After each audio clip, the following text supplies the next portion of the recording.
Hey guys, today let's make a Dhaba style rumali roti with the simple ingredients available at home. Here you can see how soft it is. So you can store this up to 2 days. So without any delay, we'll start the process. For this, take a bowl, add 2 cups of maida. You can even make it with the wheat flour, but the taste which we are getting in Dhaba, it will not be the same. So that's why I'm making it with maida. Sometimes we can compromise. Now add the butter, 1 tablespoon of salt and 2 tablespoons of sugar. Here instead of butter you can even add normal oil. Mix everything gently with your fingers. Now add lukewarm milk little by little. Don't add it at a time, otherwise our dough will becomes very sticky. So make sure you are adding little by little.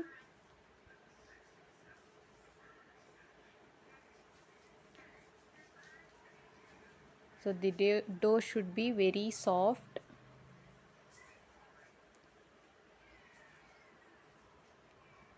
As shown in the video. So for kneading the dough it took around 5 to 6 minutes. Now cover the dough with the lid and let it rest for 15 to 20 minutes.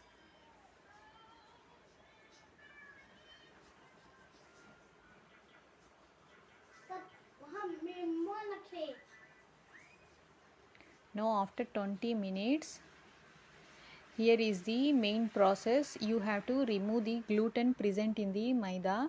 So for this you have to stretch the dough as shown in the video with both of your hands, so that the gluten present in that will get removed. So you have to do it for 5 to 6 minutes. Now divide the dough into equal parts. Here the size of the ball depends on the size of the rumali roti you want to make. Here I am making small size because my tawa is small. Now take one ball, add some dry flour and roll it as thin as possible. It should be very transparent. So gently you have to press it and sprinkle some dry flour so that it will be easy to roll. So here you can see my fingers, so that means it's very transparent. Now heat the pan and add the rumali roti and fry on both sides. The medium should be on the flame should be on medium. So take any cloth and gently press it so that it will get cooked evenly. Serve hot with any curry of your choice. Thank you. Thanks for watching.